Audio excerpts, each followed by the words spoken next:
Oi pessoal, bom dia. Tudo bom? Como está?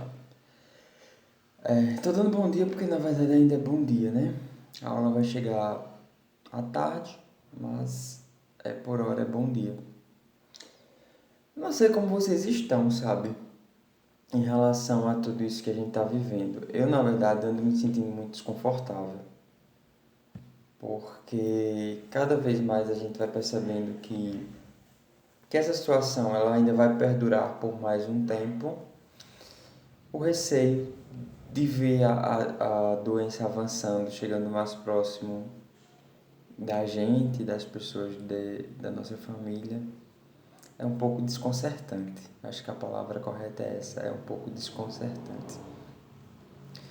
Mas enfim, assim, eu reitero, na verdade, o que eu sempre disse a vocês em outros momentos, da importância realmente da gente fazer a nossa parte, em que pese parecer que o que a gente faz é insignificante, né? O ato de ficar em casa.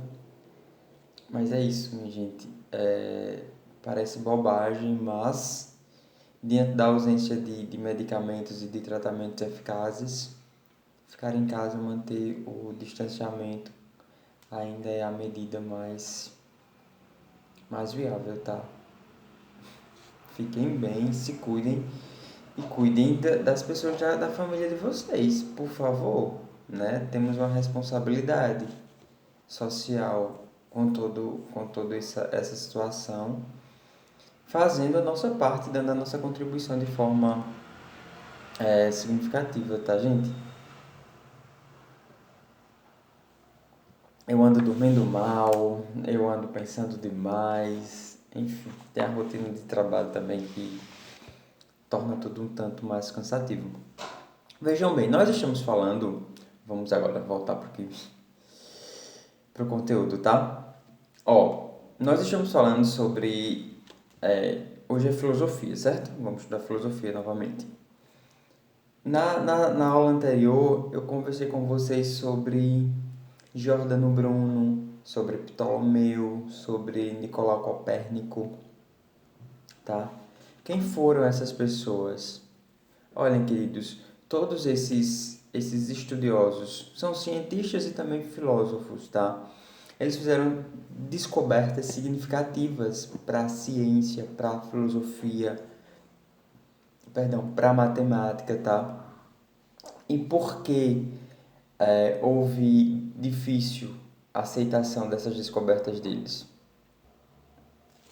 Como eu estava dizendo, por quê? A gente se pergunta se pessoas que tiveram uma contribuição tão importante para a ciência, para a filosofia, para a história, por que essas pessoas foram perseguidas? Por que essas pessoas foram, algumas delas, mortas? E, e por que muitos deles tiveram que omitir essas informações para continuarem vivos? Olhem, vejam bem. Durante muito tempo, mais precisamente na Idade Média, também considerada como Idade das Trevas, nós tínhamos uma predominância de poder econômico e político muito voltado para a religião, tá? Assim, é uma história que a gente escuta muito, mas que ela se repete por, por muito tempo em diferentes momentos da história. Essa dominância, essa predominância de poder político e econômico, ela estava concentrado onde? Sobre a égide, sobre a proteção da Igreja Católica, certo? A Igreja Católica, ela era o Estado, certo, gente? Era ela que dizia o que é certo, o que é errado e como as coisas deveriam ser conduzidas. Primeiro, porque eles se consideravam, na verdade, os enviados e os representantes de Deus aqui na Terra, se valia desse discurso religioso para conseguir adeptos e também para que ninguém fosse de encontro. Imagina eu, Juscelio, sendo enviado de Deus. Nossa, todo mundo vai ter medo até de me chamar de feio, né? Por quê? Porque se alguém me chama de feio, tu tá chamando de feio o enviado de Deus, provavelmente vou pro inferno se eu chamar um enviado de Deus de feio. Era mais ou menos isso, tá? A igreja com toda aquela predominância política e econômica e os demais na condição de fiéis, na condição de população em si, tá? Todo mundo temia ir de encontro ao que a Igreja Católica pregava. E também, como eu já disse, como a igreja já tem esse discurso religioso, então todo mundo seguia por uma questão de preceitos, de comodidade e todas essas questões, tá? Então, o que acontece? A ciência, ela ficou travada nesse período. O que significa dizer isso? Significa dizer que nós não tínhamos avanço. E por que nós não tínhamos avanço? Porque simplesmente os pensadores dessa época, eles ficavam à mercê da igreja.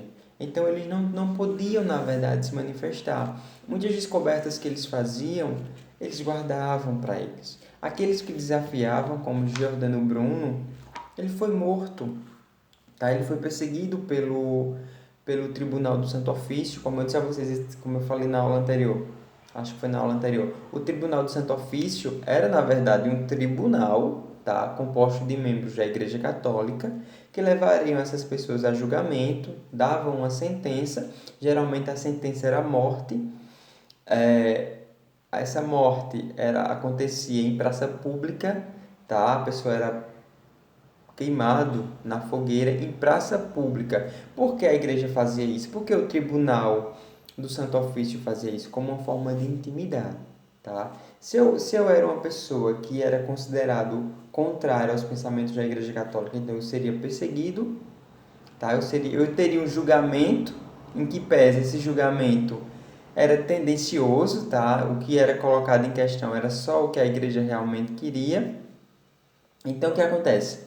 Eu seria levado para a fogueira, para o julgamento, depois eu ia ter uma sentença de morte, queimado na fogueira em praça pública, para que todo mundo tivesse visão do que estava acontecendo e uma forma de intimidar.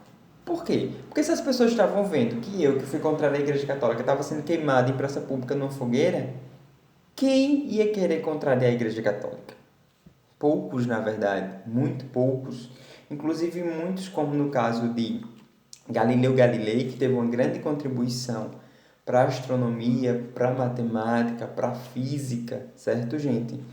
Ele negou, Galileu Galilei, quando ele foi chamado pela Igreja Católica por conta das descobertas que ele estava fazendo, ele teve que optar, ou ele negaria o que ele tinha descoberto, ou ele teria um julgamento muito parecido com o de Giordano Bruno, muito parecido com tantos outros que haviam sido queimados na fogueira. Então vocês vejam, Galileu Galilei ele teve descobertas fantásticas, tá? A descoberta, na verdade, em relação à astronomia, ao sistema solar, certo, gente? Que, na verdade, antes achava que a Terra era o centro do universo e tinha essa concepção. Por quê? Porque a Igreja Católica, na verdade, buscava isso como uma forma, como eu já disse a vocês, de centralizar. A Igreja dizia que a Terra era o centro do universo porque a Terra tinha sido criada por Deus, porque tinha toda uma especificidade, todo um olhar, na verdade, divino sobre a Terra, toda essa questão, tá? Então, se vem um descobridor e um filósofo e diz que não é desse jeito, que a Terra não é o centro do universo, então essa pessoa está contrariando o que a igreja diz. Se a pessoa está contrariando o que a igreja diz, ela não será bem vista. Então, Galileu Galilei, se apossando de muitas descobertas de Nicolau Copérnico, descobre que, na verdade, a Terra não é o centro do universo, tá? Que o centro realmente é o Sol, que os planetas giram em torno dele, todo aquele movimento de rotação e translação que vocês bem conhecem. Galileu Galilei, ele nasceu em Pisa, tá? E faleceu nos arredores de Florença, lá em Paris. Foi físico, matemático, astrônomo e filósofo. Me permitam ler um pensamento dele. Ó. Para ele, a filosofia A filosofia encontra-se escrita neste grande livro que continuamente se abre perante nossos olhos, isto é, o universo, que não se pode compreender antes de entender a língua e conhecer os caracteres com os quais está escrito. Ele está escrito em língua matemática. Os caracteres são triângulos, circunferências e outras figuras geométricas, sem cujos meios é impossível entender humanamente as palavras. Sem eles, nós vagamos perdidos dentro de um obscuro labirinto. Esse pensamento dele, na verdade, ele está querendo dizer a presença da matemática, a presença da física, de todo esse contexto que o mundo vive, tá? Que, na verdade, o que sustenta a gravidade e tantas outras coisas são leis da física que explicam isso, e não necessariamente o divino. Não é Deus que diz que é desse jeito, é a própria ciência que explica dessa forma, tá? Ele, ao resumir a natureza e o entendimento dela, as figuras geométricas, ele sintetizou um modo de pensar, tá? Que se difundia na sua época, a partir de observações de Copérnico e de outros físicos e astrônomos. Ou seja, como eu disse a vocês também, um filósofo ele geralmente se apropria do que outro descobriu de positivo, de algo benéfico que traz. Então, Galileu Galilei ele se aproveitou de muitas pesquisas e muitas descobertas feitas por Nicolau Copérnico para que ele pudesse embasar também as suas teorias. Galileu Galilei vai trazer para a gente sobre a lei da gravidade, a queda dos corpos, que vocês estudam isso muito bem em física, tá? Que vai dizer que a queda de um corpo, né? A matéria, vocês entendem? Ou de um objeto, o que vai determinar a queda desse objeto não é o seu peso, não tem nada a ver com o peso, mas com a própria lei da gravidade, que antes se achava que um corpo ao cair de determinada altura, esse movimento e o tempo e velocidade, tudo isso era de acordo com o peso do objeto. Mas ele já trouxe desde essa época que o que explica tudo isso, na verdade, é a lei da gravidade, tá? Ele vai trazer também os primeiros pressupostos sobre o princípio da inércia, tá? Que a física também explica muito bem sobre isso, sobre o repouso de movimento de determinado objeto. Acredito que vocês já estudaram isso, né? Tem que estudar, viu, em física. Por exemplo, eu em relação a esse objeto, se eu estou com ele aqui parado, ainda que eu esteja andando, ele em relação a mim está em repouso, tá? Por quê? Porque a nossa simetria aqui está parado, certo? Diferentemente quando eu começo a fazer isso, vai dizer que ele vai ter um movimento. Enfim, quem explica melhor isso é o Edgar. Voltando aqui para Galileu Galilei. Como eu disse, ele fez descobertas extraordinárias, como essa, como a lei da gravidade, como o princípio da inércia, que o princípio da inércia ele vai nos dizer também que a força, pronto, se eu tô dirigindo um carro, tá? Eu em relação ao carro, eu vou estar em repouso, tá? Até porque o carro está em movimento, mas eu em relação ao carro, eu vou estar em repouso. A partir do momento que eu dou uma freada brusca, por exemplo, então vai partir-se do princípio da inércia. Vai haver um deslocamento desse corpo. Enfim, né? Vocês precisam entender isso melhor na física. Vamos voltar. Como eu disse, trouxe importâncias significativas e principalmente também na matemática, tá? Muita coisa de que se sabe hoje na matemática foi descoberta de Galileu Galilei. Ele fez observações, ele escreveu vários livros, diálogos sobre as novas ciências, por exemplo, que ele procurou demonstrar concepções científicas, o saber e a resistência dos materiais e a dinâmica, que já é uma disciplina, um conteúdo que vocês também estudam em física. A lei da queda dos corpos, como eu acabei de dizer, como ficou conhecida, foi fundamental para o desenvolvimento da física moderna. Galileu Galilei examinou o movimento uniforme, relatou que De acordo com esse movimento, para todos os tempos iguais, um objeto percorre espaços iguais. Isto é, todos os corpos caem com aceleração constante e o peso não terá influência na velocidade da queda. Como eu disse a vocês, se eu for derrubar um objeto, se eu derrubar um livro, se eu derrubar a xícara que é mais pesada, o peso desse objeto não vai ter influência na velocidade da queda.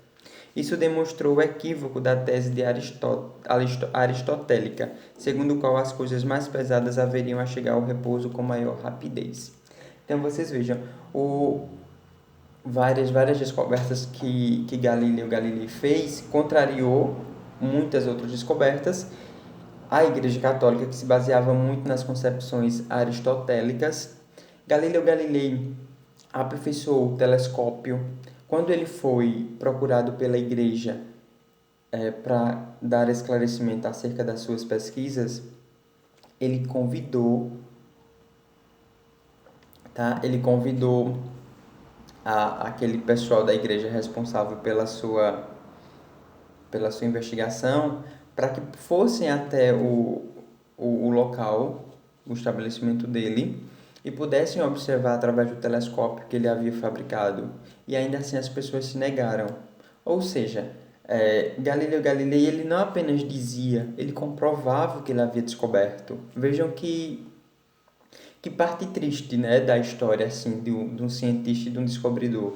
É como, por exemplo, hoje, se alguém descobrisse a cura para a Covid-19, a depender de quem fizesse essa descoberta, talvez não fosse aceita.